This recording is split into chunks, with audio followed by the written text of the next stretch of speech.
Okay, why don't we go ahead and I'll let you start the stream up there. Good? Okay. Good evening, everybody. So my name is Jennifer Summers. I am the Program Development Specialist at the Wisconsin Center for Wildlife, and I am going to be hosting this seminar this evening. So this is the fourth presentation in our series, The Science and Culture of Black Bears, Human Perspectives on a Large Carnivore. So this is the 2023 College Natural Resources seminar series that we host each spring. So save the date if you haven't already. We do have 3 more seminars. We had to reschedule our seminar from last week. That has been moved to March 30th, and that is going to be with Wabishka Benisque, and she is an Ojibwe tribal member, and she's going to be talking about the Ojibwe relationship with the black bear. And so that is March 30th. Next week we have Dave Telesco coming from Florida Fish and Wildlife Commission, and he's going to be talking about the Bear Wise program in Florida. And so it's going to be all about living safely with black bears. So, and then of course on March 16th, we have our very own Katie Sartini, who will be talking about the Wisconsin Black Bear Project. So please save the date. They're all on Thursdays. They're all going to be 4 p.m. in this room. And they will also be live streamed via YouTube. I'd like to say thank you to everyone who has helped organize this seminar series. First of all, thank you to the College of Natural Resources. We always do this in cooperation with them. Specifically, would like to thank Wisconsin Department of Natural Resources. Randy Johnson was one of our speakers, and he helped us identify a number of other speakers and helped us pull this series together and sponsored it. And also like to thank the UW Extension, UW of Wisconsin Extension Program, because Scott Hingstrom, who's the director of the Wisconsin Center for Wildlife here at UW-SP, is an extension specialist. And so a lot of the work that we do is geared towards extension work. And finally, this is an agreement that we have with our local tribes where we like to acknowledge excuse me, we recognize the University of Wisconsin-Stevens Point occupies lands of the Ho-Chunk and Menominee people. Please take a moment to acknowledge and honor the ancestral Ho-Chunk and Menominee land and the sacred land of all indigenous peoples. So with that, I would like to invite, I'm going to have Katie Sartini, who is an associate professor here at UW-Stevens Point, and she is the co-organizer of this series. She's going to come introduce our speaker.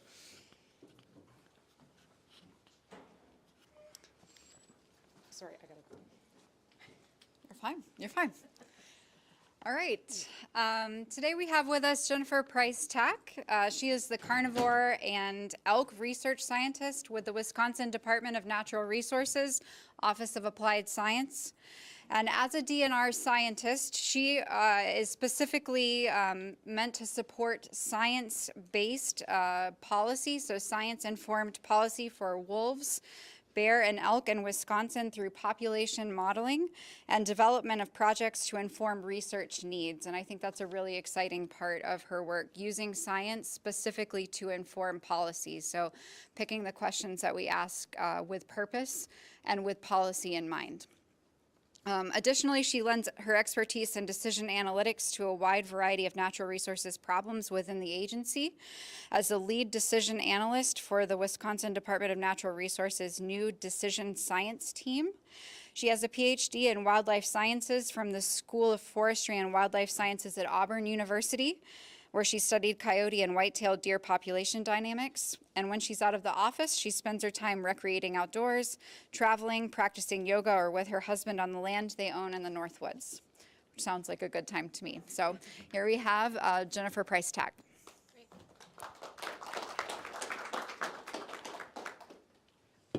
All right, we're gonna see how this works.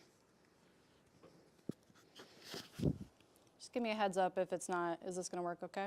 All right, lovely. Well, thanks. Thanks for having me here today. I'm excited to chat with y'all and talk a little bit about bears and the work we do specifically at the DNR. Like Katie said, I work in the Office of Applied Science, and my passion personally is doing the research that's going to be used to inform policy. So really doing what's going to make change. And luckily, I also get to address some pretty cool questions at the same time, tangentially to a lot of the projects. So today I was thinking what I would do is talk about specifically how we're using the decision science framework to inform our research program for bear. So as Katie said, we do a lot of population modeling work to inform things like quota decisions, and then we also do a lot of research to inform knowledge gaps to help move towards, more informed decision making, all that science, evidence-based decision making we all hear so much about. So hopefully that'll be interesting to y'all, and we'll just move forward. And feel free, if we have questions, I don't know if we can keep it casual, but I'm happy to kind of keep this fun and flowing.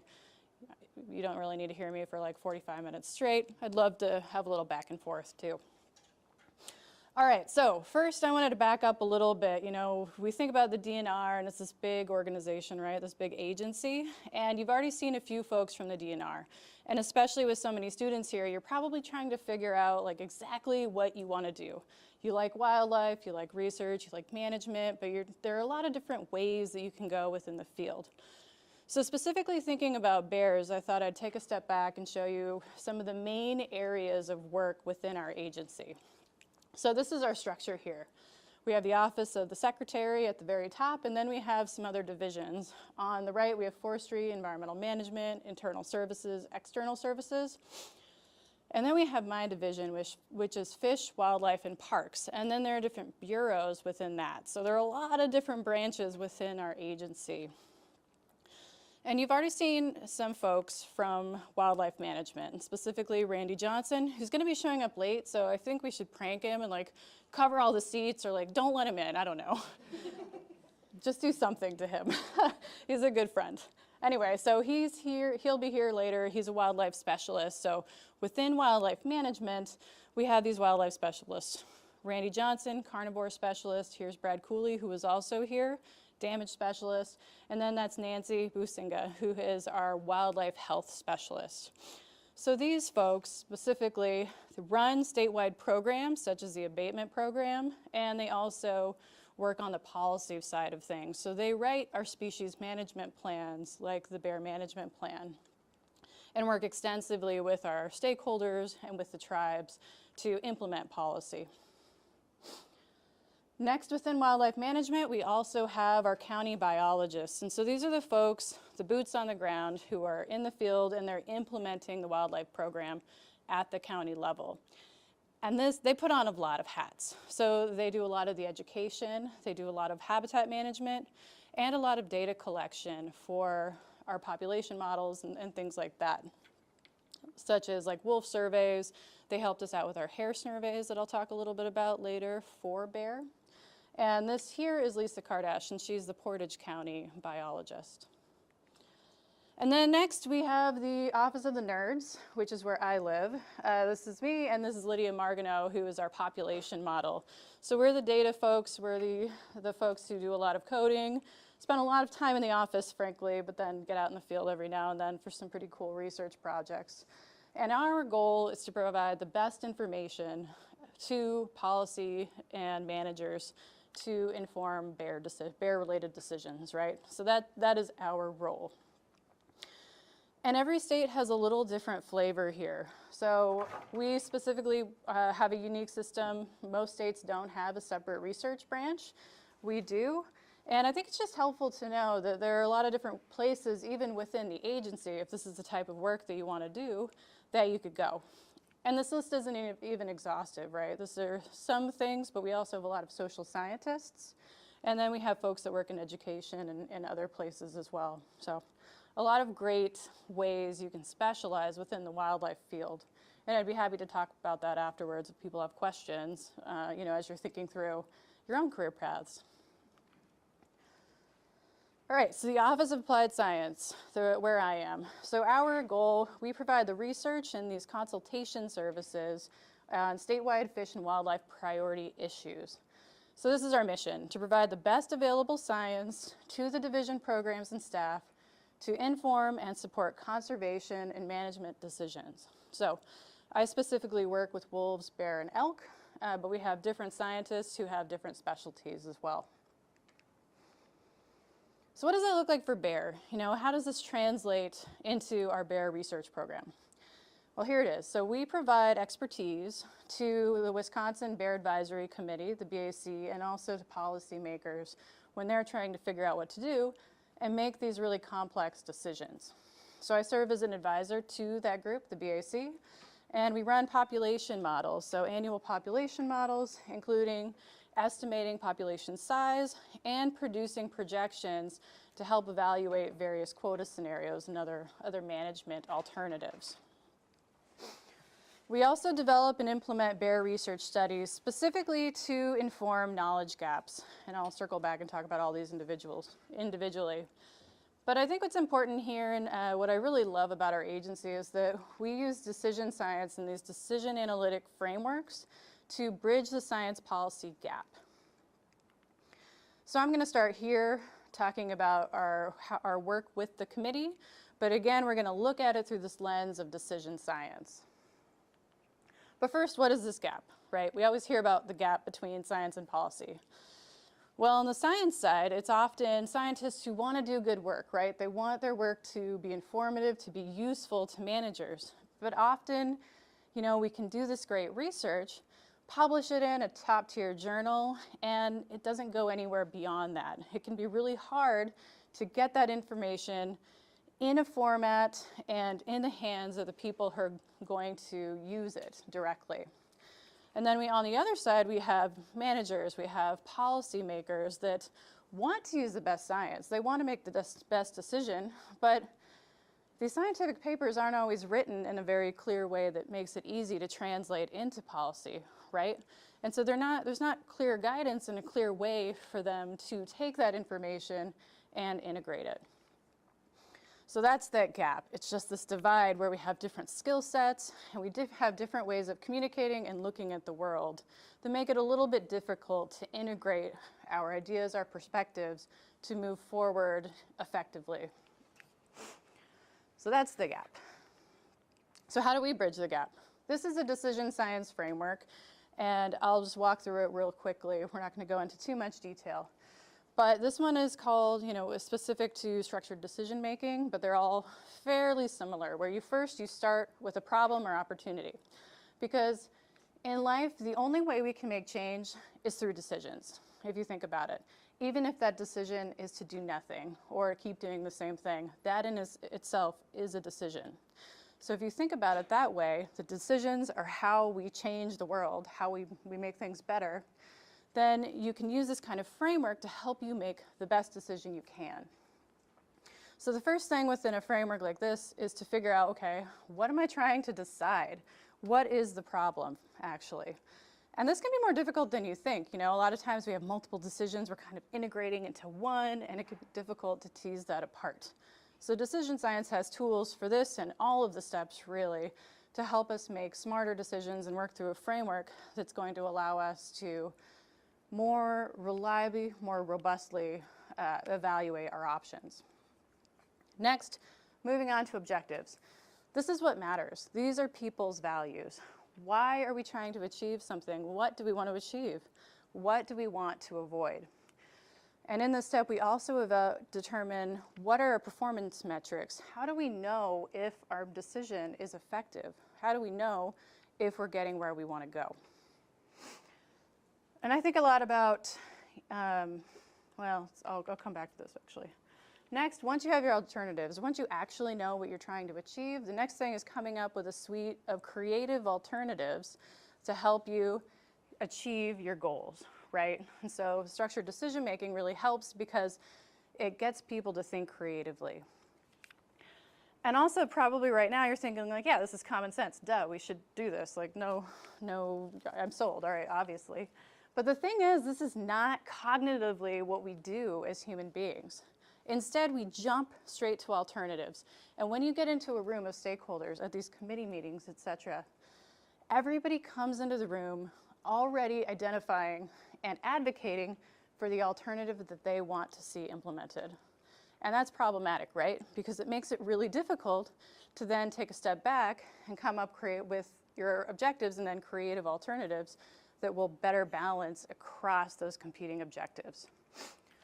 So that's one of the strengths, I think, of this framework, and for a framework like these, is that you do take that step back and you talk about what people care about. And that usually helps break down some of the barriers as well and some of the conflict between some of our user groups that may traditionally have a lot of conflict.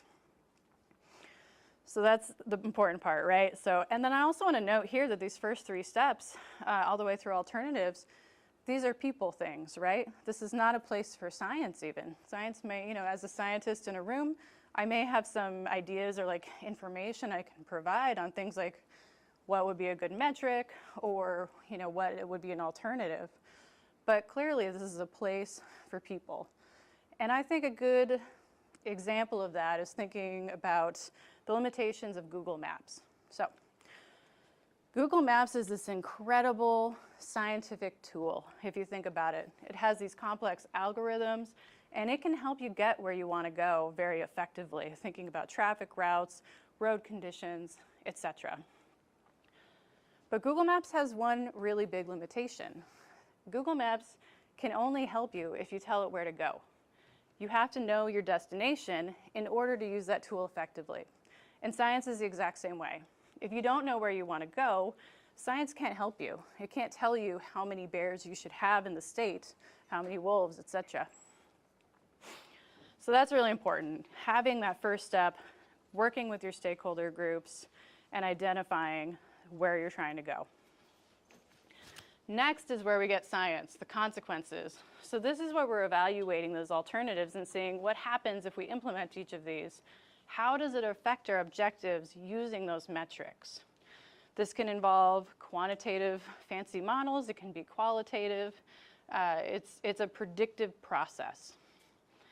Next, using that information, that's our best available science there, we provide that information back to decision makers in a way that allows them to consider trade-offs.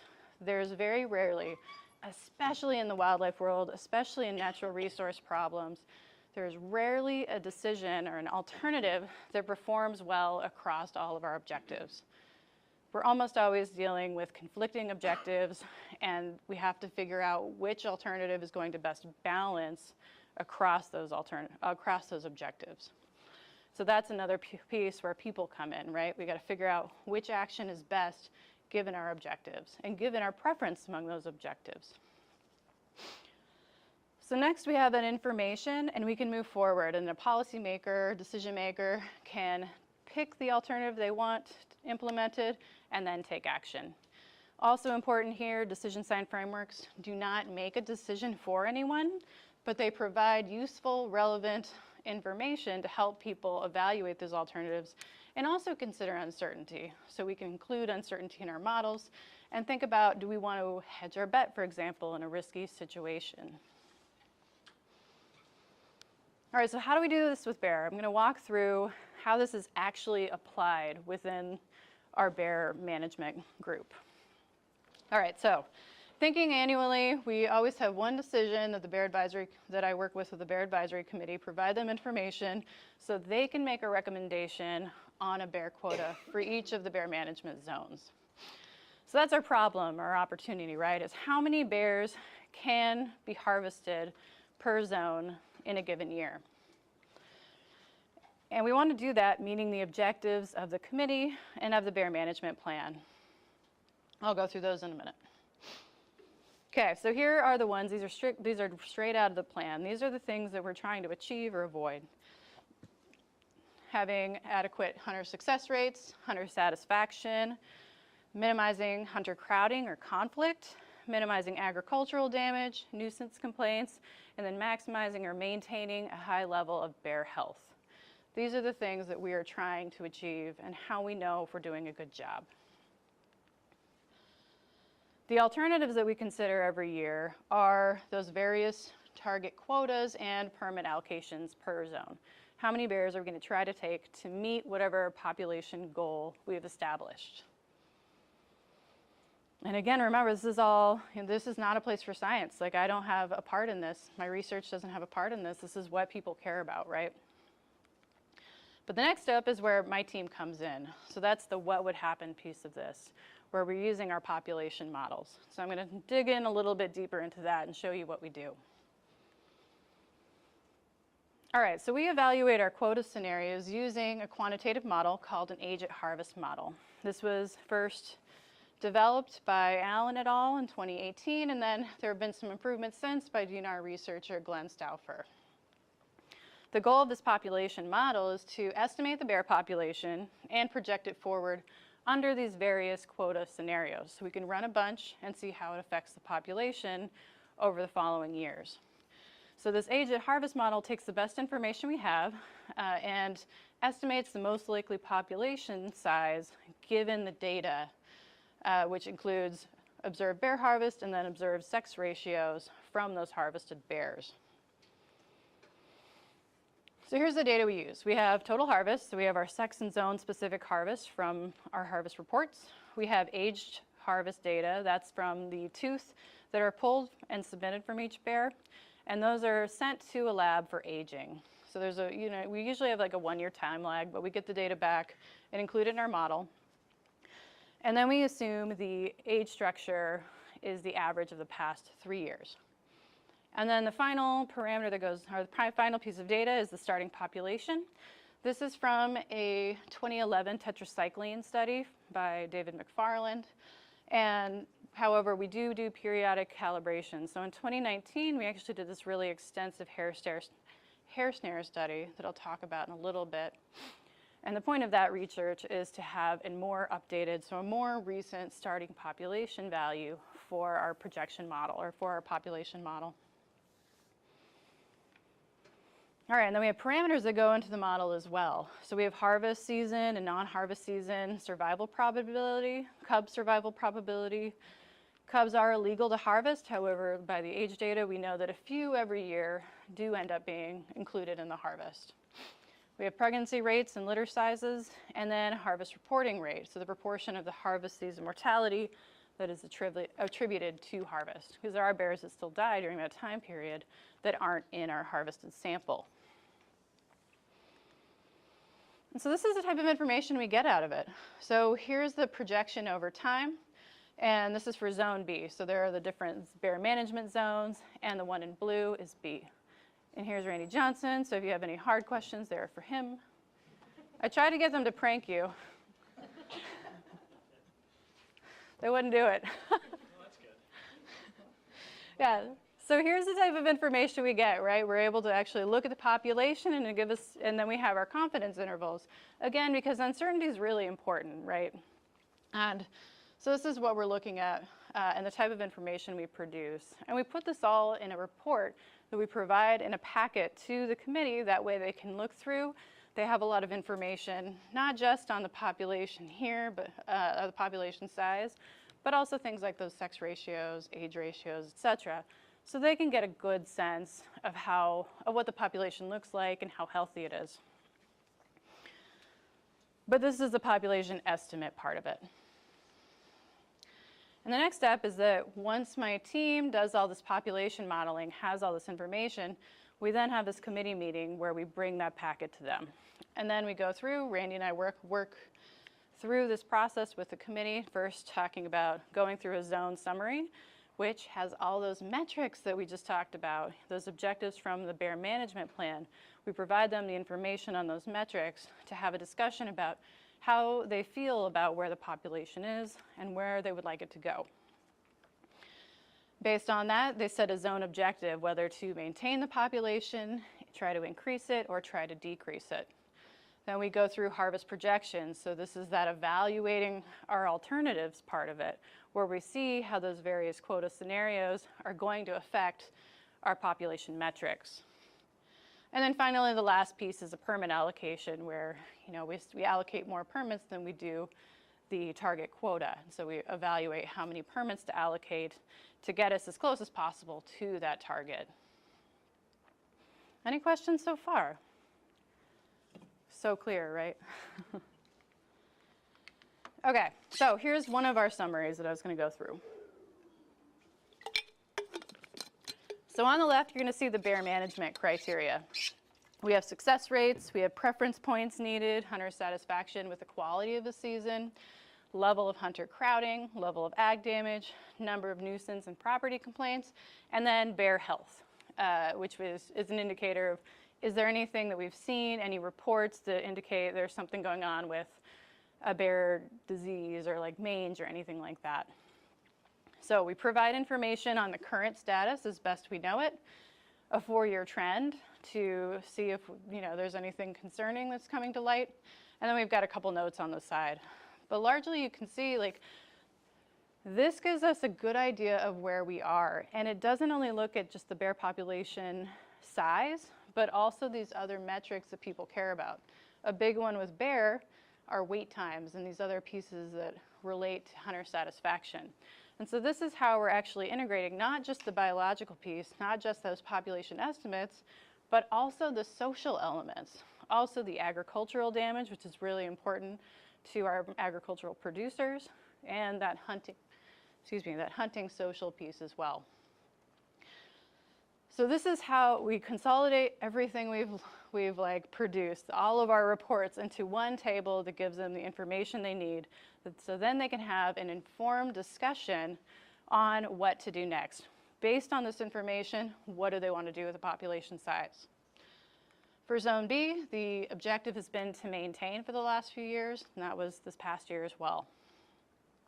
All right, so taking that population objective to maintain, we move forward and we work through those quota scenarios. So using that age at harvest model, we're also able to project that population over time under these various quota scenarios. And so you can see there are 3 panels. Each panel is the same except for it changes the quota. And the quota is on the bottom of each panel. So 775, 900, what was that, 1050? Yep. So we have our population estimate, which is in black, and then we have a couple years, 2 years of the projected population moving forward. And then below, we have that also translated into numbers, into a table. So this is the kind of information we can provide to say, all right, well, given these quota scenarios, this is what you can expect. And we're very honest about inherent uncertainty as well, because there's no way you're going to ever be able to completely reduce uncertainty. These are dynamic populations, and we can never say for sure what's going to happen with winter, if it's going to lead to an increased year of mortality or not, anything like that.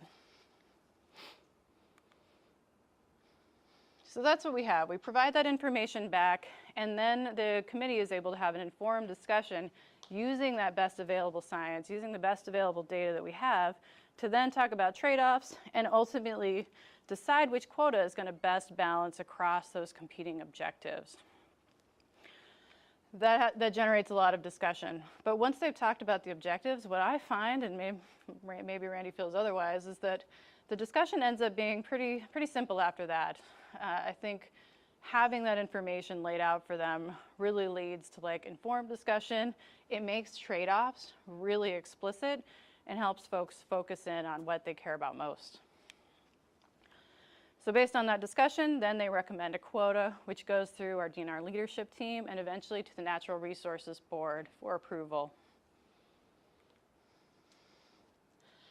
Another thing I want to point out again, to just hit home on this, just like with Google Maps that I talked about earlier, science, again, can't tell us how many bears we should have in the state or within a zone. We have these, because we have these conflicting social values. So for one end of the spectrum, for example, we may have minimized bear conflict, and the other one, maximized hunting opportunity. And the scenarios there would look very different, right? And this is a gross oversimplification, but the point is that on the left, either one of these options may be completely relevant. If you're an agricultural producer, you may want a smaller bear population because they're getting into your cornfield and costing you a lot of money. On the other side of it, we have other folks that want hunting opportunity and want to reduce wait times, for example. So they may want more bears, but that could also translate to more issues with conflict. So science can't tell us where to be. It can tell us anywhere along the spectrum, or how to get to any position along the spectrum, but it can't tell us where along the spectrum we should be. That's a social problem. So then finally, once we have the recommended quota from the committee, then they go through, and based on a 4-year success rate that we use from the harvest, we're able to produce for them a recommended permit allocation to help best achieve that target quota.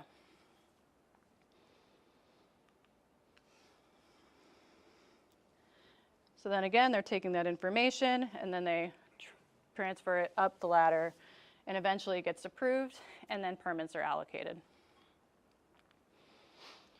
All right, so that's that piece. That's that like science consultation services piece that we provide at OAS. The next is that my team will also develop and implement bear research studies specifically to inform knowledge gaps. And again, thinking about this through our decision science lens. So I wanted to talk a little bit about this, like how do we actually do this? How do I make sure my research is going to be useful to Randy and the Bear Advisory Committee?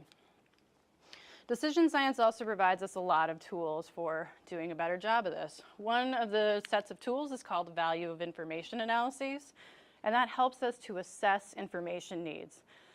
And this can be quantitative. A quantitative example would be to take that population model, run a sensitivity analysis, and see which parameters are really important and may actually change the recommended quota. Because we may have uncertainty in some of these parameters, but if it doesn't change the decision, then it's not that valuable to do that research. So we really care about which pieces of information a decision is sensitive to. So we ask questions like, what information is needed to better inform decisions? What are those gaps that would be really valuable that would help you make a different decision, or potentially have you consider making a different decision? And will that information change the decision? Will it lead to a better expected outcome?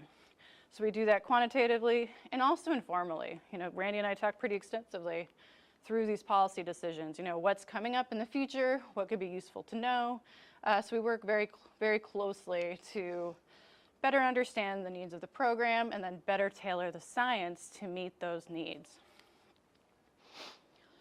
And then when we decide, or we develop a list of priorities and we figure out, okay, these are the pieces that are really important, this is what can really make change, then we can do a couple things to meet those needs. And these are a list of a few. So most traditionally, and what I'll talk about next, are discrete research projects. So developing and then collecting data to answer specific questions. But we can also use things like literature review to parameterize models, and we do that pretty extensively as well. Further, expert elicitation. Sometimes the research that we need is not available, and we don't have the time, 5, 10 years, to accumulate the data that we need. We need that information now, and it's not worth waiting. In that case, we can harness expert knowledge. You know, I'm talking traditional knowledge. I'm talking about knowledge from local wildlife biologists or hunters. There are tools within decision science that help us to do workshops and like elicit that information in a way that's robust and very reliable. And so that's another way that we can fill those knowledge gaps. And then finally, adaptive management, which I love talking about, but I won't talk about it too much tonight. All right, so let's talk about some of our discrete research projects. I'm not going to go into tons of details on these, but I do want to highlight just a few things that we're doing within our bear research program right now to fill research needs to help inform policy. These are the 3 that are ongoing right now, and we're constantly thinking of new ones. The first is a bear reproduction and diet study. Second, hair snare survey to estimate the population size. And then third, an evaluation of bear abatement measures. And to put my money where my mouth is, let me just show you exactly how each of these affects policy. So this first one, reproductive study. We're going to use that information to update our age at harvest model. We did do a decision sensitivity analysis, and we found quantitatively that updating those parameters and getting better estimates can produce different results, can produce more reliable projections to help us, again, improve decision making. Next, our hair snare survey. We do need those independent estimates to update our age at harvest model as well. And so this new estimate is going to let us move away from that 2011 study and have a updated starting population size for our model. And then finally, evaluation of the bear abatement measures. So this is a cool project, you know, but there's a lot of money that is put into abatement in this state, and conflict is a huge deal, right? And it's completely understandable that agricultural producers, you know, want something to be done that helps them with profit loss, with, you know, damage to their agricultural products. So what we're doing is evaluating how well are our tools working? Are there tools that work better? And in which context might some of these tools work better than others? All right, so we'll go through each of these in a little bit of detail, and then I can open it up and we can chat. So first, bear reproduction and diet study. I'm not going to go into too much on this one, especially because Katie's going to talk about similar things in a couple of weeks. But this is a project that we identified as a priority and are implementing right now, where we're producing zone-specific estimates of reproductive data, or reproductive parameters. Specifically, we're interested in bear litter sizes, cub survival rates, and then also litter frequency. And again, we want this at the zone-specific level, so our model is calibrated to each one of those zones to produce more reliable results. Because right now, we're using the same rates across each zone, or across all zones. Next, we're going to quantify the diet of bears to estimate proportional diet. And this is some work that's based off of previous efforts by Rebecca Kirby and John Polly that did an isotopic study in the state. Probably a lot of you have heard of it, where they found that 40% of bear diets were coming from anthropogenic food sources. Now that's a lot, and that was in an area of the state where there wasn't that much corn. So a lot of that anthropogenic food was assumed to be coming from bear baits. Now, there's been this question, is that just a fluke, or, you know, how does that pattern vary across the state? We're using information that we have. So we're using tooth samples from our harvested bear, and we're using hair samples from a bear hair Snare survey from 2019 to address that question. What is the pattern of bear diet across the state, and where are they using anthropogenic food? Where are they, you know, using these corn subsidies more or less? And we're teaming up with some UW-Madison folks. So we have postdoc Matt Smith and then his faculty advisor, John Polly.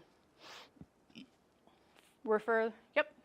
Just wanted to point out John Polly is one of ours. He was an undergrad wildlife here. There we go, pointer, see? Yeah, John's great. He's a lot of fun, absolute hoot to work with.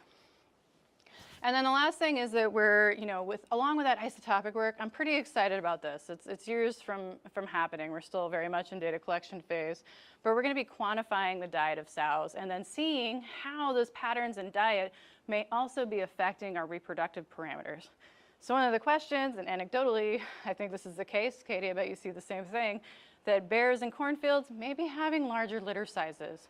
They've got this great food subsidy. They have a lot of fat in the den, and we suspect that there may be a link there, but we don't have the data yet. However, we're collecting it so that we can better understand that relationship between diet and these reproductive parameters. So we won't go too much more detail on this one. It's an ongoing study, and we'll be working with folks here as well. You know, y'all are also doing denning work, and so I'm pretty excited that we'll be able to collaborate and integrate the den work that's being done here into this effort to estimate these zone-specific parameters. So hopefully I'll be working with y'all more. All right, next we have a hair snare survey to estimate the population size. So this I've mentioned a couple times, and I'll just give you a little bit of detail. Objectives of this project. All right, it started up before me, and it got this nice acronym, Reba. I think it stands for the Research to Estimate Bear Abundance. I'm sorry, I didn't do it, but it's kind of cute. And the logo is fantastic. Come on, if nothing else, that's pretty good. All right, so what are the objectives of this research project? Well, we're producing those independent estimates that I've talked about now a couple times that we really need to update our model to make sure that it continues to produce reliable information for the quota scenarios. We're also going to use it to estimate sex ratios and then kind of explore some traditional, I would say, ecological questions about how density, how abundance of bears may also vary with these different landscape covariates. So we've talked about the 2011 study as well, and that used tetracycline bait, so tetracycline laced carcasses that were hung up, and that produced a mark with bears that was then able to be picked up when that bear was harvested. So when that bear was harvested, they took a bone sample and were able to detect that tetracycline in the bone tissue itself. So this was a traditional capture-recapture study where you estimate your population size by looking at the proportion of the number marked over the proportion that were marked in the harvest. So how many did you mark total, and then how many did you see marked out of your population of harvested bears? And so here on the map you can see the extent across Wisconsin that this work was done. So this is what the capture-recapture, I'm sure a lot of students, have you done a little capture-recapture work in some of your labs? I'm seeing nods, yep, you know this. So here you go, you have your harvested bear and your proportion of bears that have that tetracycline mark. And then you have your landscape where you can actually use the number that you marked in addition to that proportion of marked within your harvested sample to give you an estimation of population size. For this study, we're using a new approach, and so it's a newer version or a form of capture-recapture where we're using genetic samples instead of that tetracycline bait, and hair is our new tetracycline. So we have barbed wire hair snares, and here's an example of a bunch of hair that's gotten stuck on one of the barbs. And this is like, you know, data nerd gold really, because all those follicles contain a ton of genetic information so that we can uniquely identify each bear. So that's our new mark, right, is their genetic mark, their genetic code. And so here's what the hair snare survey looked like. We had 844 of these across the state. So this is, I was talking about local biologists. They're the boots on the ground who did this. So they get a huge, you know, thank you from my team every year that they put out that effort and helped us collect this really important data. So we used a cluster design where we have a 2x2 cluster, and then within each of these clusters, we placed one of these corral traps, where we had the cluster distances about 19 kilometers apart, and then within the clusters about 1 to 3 kilometers apart. This is a graphical example of what it would look like, where we put the barbed wire around trees, and then we have scent lures in the middle of that. So bears are attracted to the area, they go underneath our barbed wire, and hopefully leave us a nice genetic sample from their fur. All right, so we had 844 of these set. This was done in June-ish, May, June of 2019. And we're still waiting on some of the genetic results, but I'll give you a few little morsels. 73% of the sites did have a bear detection. And so you can see the darker blue are areas where we had a greater percentage of the sites detected or hit or visited by a bear. We had over 6,000 hair samples. I'm not going to say we were popular with the biologists at this point, but we did have a very successful number of samples collected. And so far, over 2,000 individual bears identified, with almost 1,400 males and almost 800 females. And here you can see the number of samples, again, per county. One important thing for the new work that we're doing, I was talking a little bit about this new capture-recapture approach.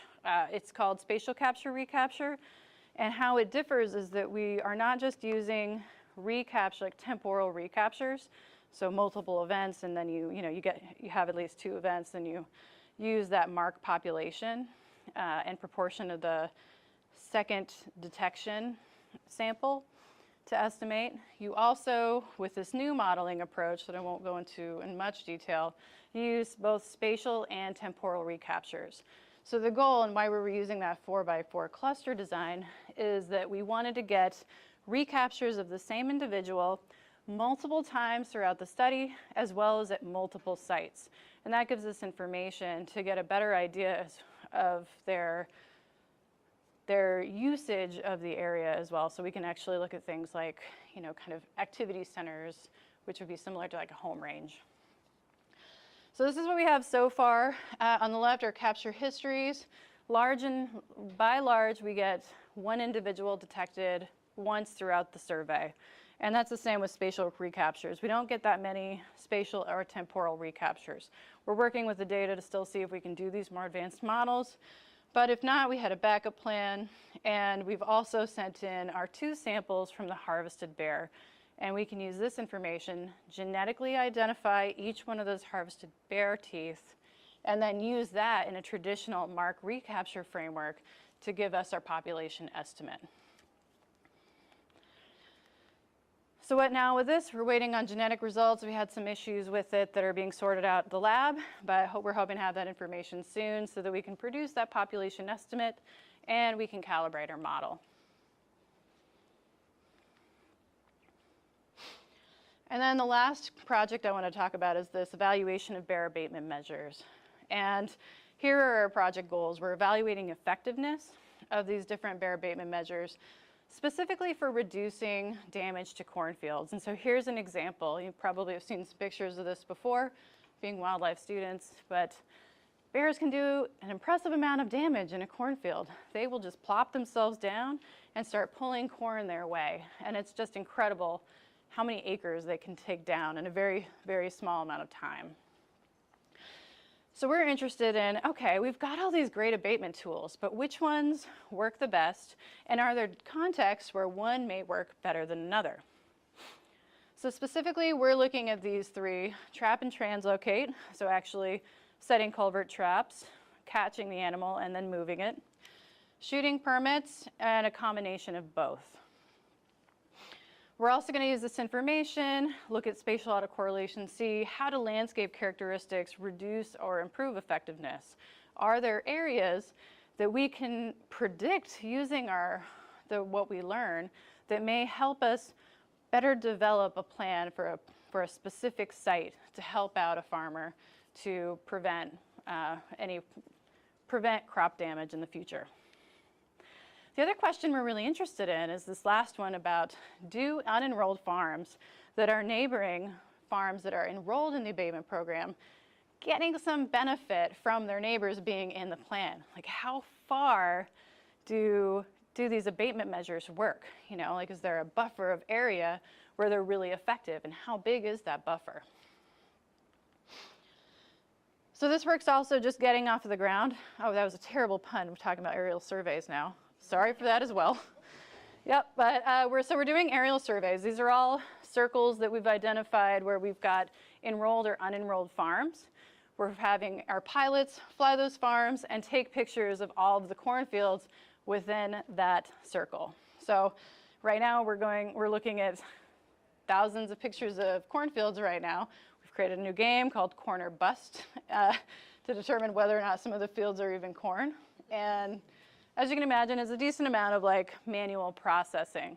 But what we're able to do is that using these pictures of these cornfields, we can estimate how much acreage has been removed because of the bear.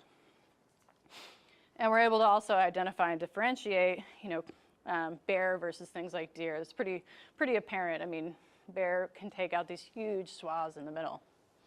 So that's where we are right now. It's a several-year project, but we're pretty excited about it. And ultimately, we'll use it to develop a tool that, again, will help the abatement program better tailor their efforts to a specific site. All right, with that, we're going to end with where we started. This is our bear research program. This is what we do.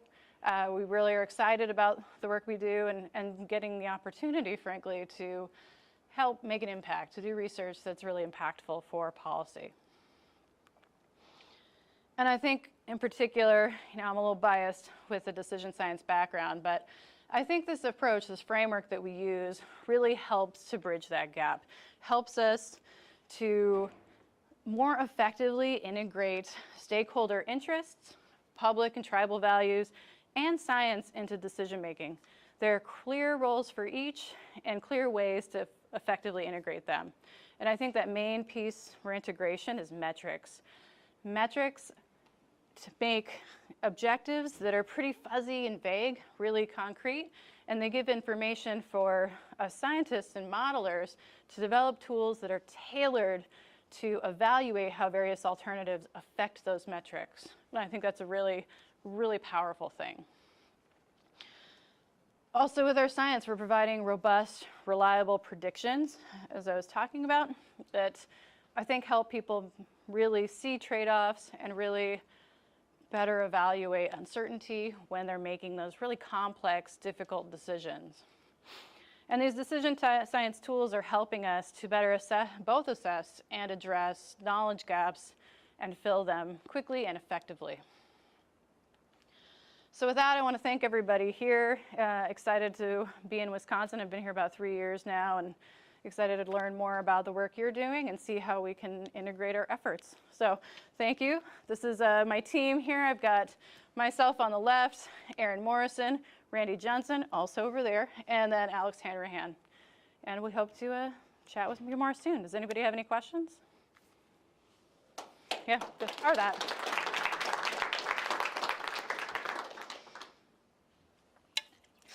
All right. Okay, so we do have a question from YouTube.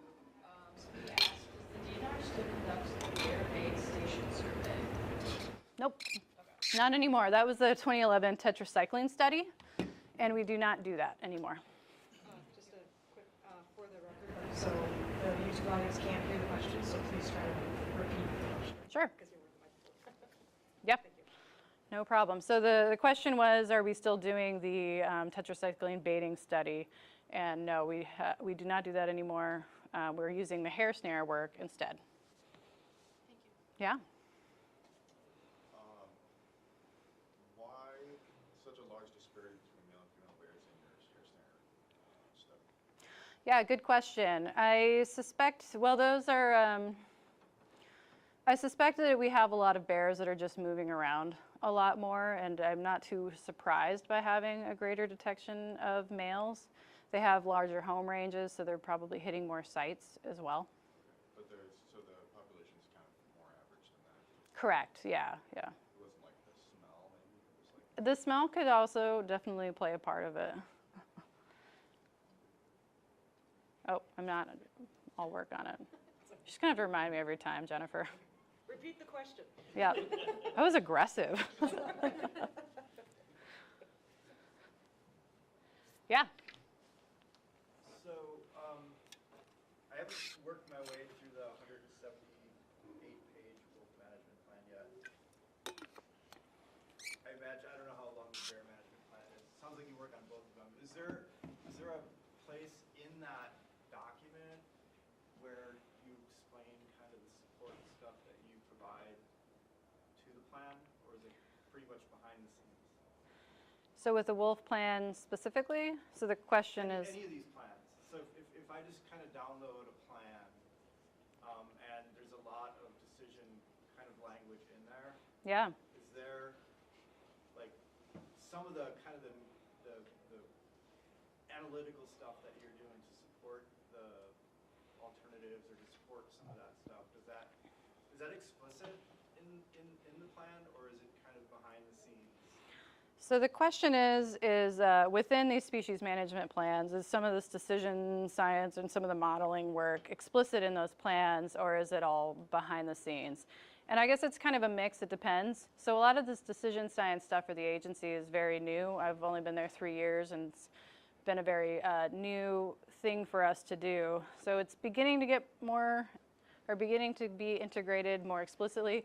It's definitely explicitly integrated within the wolf plan. It actually specifies adaptive management, which is a specific subset of decision science frameworks. For bear, that was written before I started here, but it certainly has elements. I mean, those criteria came directly from it. And we also have sections about the modeling specifically that outline what we do, what those models are, and then cite the relevant literature.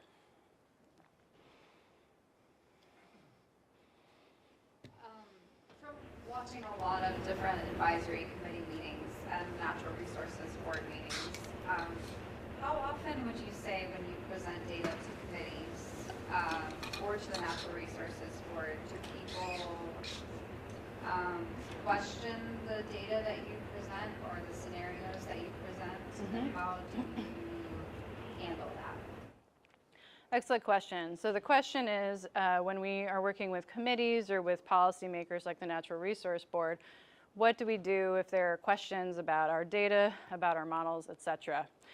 And you know, it depends. It's very context dependent, but we stand behind our science. Often we have publications that we can cite, so it's peer-reviewed science. That helps a lot. But there are some cases where folks are just not going to believe us regardless, and that can be a challenge, absolutely. Trying to think, anything else? Did that answer your question? Yeah, I guess, I don't know how I just, every time I watch those, I just think, I'm glad that you are doing that. I'm very glad that you are doing that. I don't know how well I could handle something like that. It's a challenge. Yeah, it can be. I've had people say my model isn't worth the paper that it's written on type of thing. And sometimes I think the problem is this not understanding like uncertainty and what is inherent uncertainty that's irreducible and like what's actually like uncertainty because we don't have the data, you know what I mean? So with a population, for example, if you project population over time, you have like the uncertainty within a population is going to compound over time, right? Because you're talking about multiple years with these fluctuating dynamics like weather that you can't predict exactly what's going to happen in 5 years. So you're inherently going to get widening of those confidence intervals. And so that's something that we're always trying to communicate, but often I'm not at the natural resource meeting to convey all of that. So it's something we're constantly trying to figure out. How can we better communicate? How can we make sure that our science is being interpreted correctly and used in a robust, reliable way? We have time for one more, and then we can have to move on to the water. Sure. Okay. In one of your earlier slides, you showed a gradient of bear populations, fewer bears and more bears. And you said that the public has to make a decision where it should be. Later on, you mentioned about the experts. Yeah. And pulling in all this extra science and doing the literature reviews. What role do you think the expert can or should play in deciding where we should be on that gradient? Yeah, I guess it depends on what kind of expert we're talking about. So the question is like, where should experts come into play when deciding where to be on a gradient between lots of bears and few bears? And like, can you give me an example? Like, what kind of expert? Well, I see a lot of potential experts right here. And it seems like more and more we're taking the experts out of the equation. They're just becoming facilitators for the public or the committees to make the decisions. Where in the past, we used to be totally an expert system. Where Bruce Kahn, Keith McCaffrey said, here's where we need to be. Well, we realize there's some shortcomings to that as well. So Yeah. I'm just kind of curious where you might think, what role that expert really should play. Yeah, that's a great question. So what role should the expert play? And so I'm hearing like two pieces, and I think that decision science actually is again, bias here, but I think it provides the blueprint for how to effectively use experts. So experts can be integrated at those front end steps and help us identify our objectives. And I think they're really important for making sure that the metrics are right, especially when we're talking about things like population metrics. I think experts are critical to make sure that those metrics are really aligned well with the objectives that people want to achieve. The second place experts really can come in, and then experts can also come in with alternatives, right? Experts can have great ideas on ways to solve really complex problems and come up with those creative solutions that are going to provide a better balance across those competing objectives. The next side of it, on the other side of that framework that I showed earlier, is with the consequences and predicting. I think experts can play a really critical piece, especially when we don't have available science ready right now to go, to help us populate those projection models and help us better predict what's going to happen. And so those are the places that I think experts can be integrated more effectively. Any other questions? We have to move out to the left. All right. Yeah, thanks for having me. Thank you so much. There's going to be a swarm of students coming in from outside now. So. Oh, yeah. Sounds good. Let me make sure I get all my stuff.